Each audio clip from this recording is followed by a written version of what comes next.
কোনো সংখ্যা 13 দ্বারা বিভাজ্য হবে যদি সংখ্যাটি ডান দিক থেকে আরম্ভ করে তিনটি করে অঙ্ক নিয়ে গঠিত। তিনটি করে অঙ্ক নিয়ে ডান দিক থেকে এটা তিনটি করে অঙ্ক নিয়ে গঠিত সংখ্যাগুলির যুগ্মস্থানীয় সংখ্যাগুলির যোগফল। এটা 1 ধরলাম, এটা হচ্ছে 2 ধরলাম। যুগ্মস্থানীয় সংখ্যাগুলির যোগফল এবং অযুগ্ম স্থানীয় সংখ্যাগুলির যোগফলের অন্তরফল শূন্য হয় অথবা 13 দ্বারা বিভাজ্য হয়। এটার থেকে যদি এটা বিয়োগ করি 306 থেকে যদি 46 যদি বিয়োগ করি তাহলে হাতে 1 2 260। এটা 13 দ্বারা বিভাজ্য কি করব দেখছি যে এটা 13 দিয়ে যদি ভাগ করি তাহলে 13 দুগুণে 26 20 হচ্ছে, অতএব এইটা 13 দ্বারা বিভাজ্য হবে। পরের সংখ্যাটা দেখা যাক।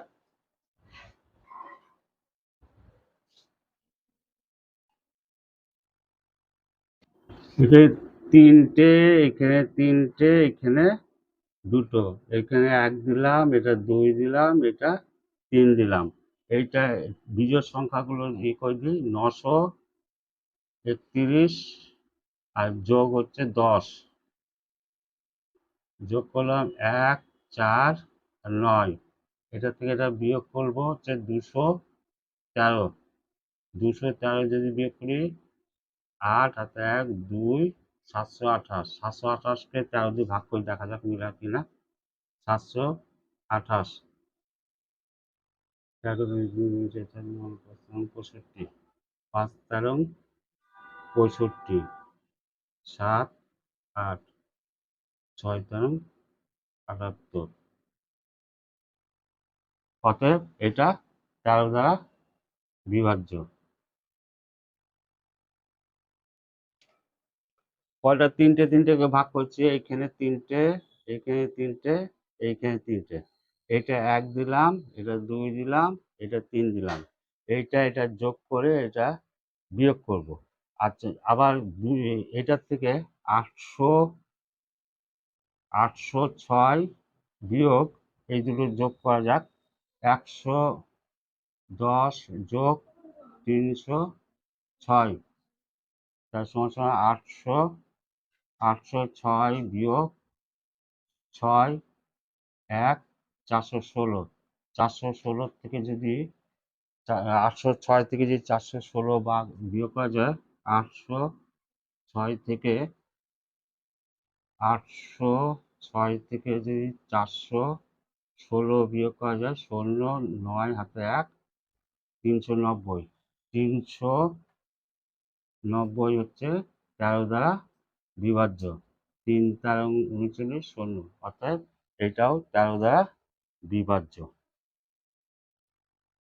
এইখানে আরেকবার অঙ্কটা বুঝিয়ে দিচ্ছি। কোনো সংখ্যা 13 দ্বারা বিভাজ্য যদি সংখ্যাটি ডান দিক থেকে আরম্ভ হয় তিনটি করে অঙ্ক নিয়ে গঠিত সংখ্যাগুলির যুগ্মস্থানীয় সংখ্যাগুলির যোগফল এবং অযুগ্ম স্থানীয় সংখ্যাগুলির যোগফলের অন্তর শূন্য হয় অথবা 13 দ্বারা বিভাজ্য হয়। তাহলে প্রথমে যে সংখ্যাটা নিয়েছি সেই সংখ্যাটা এই 3টে ভাগে ভাগ করে দিয়ে এই যুগ্ম স্থানীয়টা বসালাম যেহেতু এটা বড়, আর এই দুটো যোগফলটাও হবে ছোট। দিয়ে এইটার থেকে এই দুটো যোগফলটা বিয়োগ করলাম 416। 806 থেকে 416 যদি বিয়োগ করা যায় তাহলে 390। 390কে যদি 13 দিয়ে যদি ভাগ করা যায় তাহলে দেখা যাবে 30 হচ্ছে, অতএব এটা 13 দ্বারা বিভাজ্য। এখানে দুটো সংখ্যা দেখি যে এই দুটো 13 দ্বারা বিভাজ্য কিনা। এখানে দুটো এই সংখ্যাটিকে দুটো ভাগে ভাগ করলাম, এইটাকে বাদ বাকি যেটা আছে সেটা আলাদা ভাগ করলাম। যেটা বড় সেটার থেকে ছোটটা বিয়োগ করে যদি মিলে যায় বা 13 দ্বারা বিভাজ্য হয় তাহলে সেটা 13 দ্বারা বিভাজ্য হবে। 7 9 4 8 8, এটা বিয়োগ করলে 1, 17 থেকে 8 বাদ দিলে 9 হাতে 1, এটা হচ্ছে 91। 91 13 দ্বারা বিভাজ্য, অতএব পুরো সংখ্যাটি 13 দ্বারা বিভাজ্য। এইবার একে দুটো ভাগে বিভক্ত করলাম, বড় এই এত বড় সংখ্যাটাকে দুটো ভাগে বিভক্ত করলাম। এই বিভক্ত করার পর বড় সংখ্যাটা থেকে ছোট সংখ্যাটা বিয়োগ করি। 7, 9, 2, 7-এর থেকে 2 বাদ দিলে 5,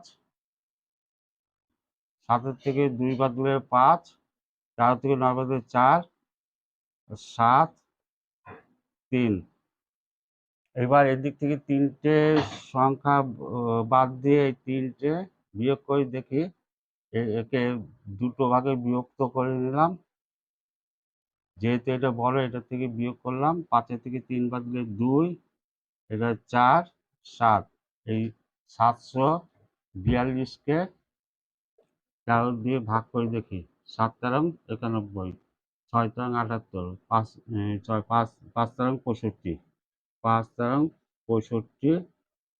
14 থেকে 5 বাদ দিলে হচ্ছে 14 থেকে 5 বাদ দিলে 9, হাতে 1, 2, 92।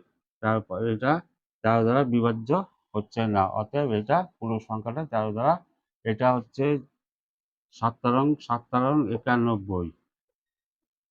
এটা অতএব এই পুরো সংখ্যাটি 13 দ্বারা ভাগ করলে মিলবে না, অতএব 13 দ্বারা বিভাজ্য সংখ্যাটি 13 দ্বারা বিভাজ্য নয়।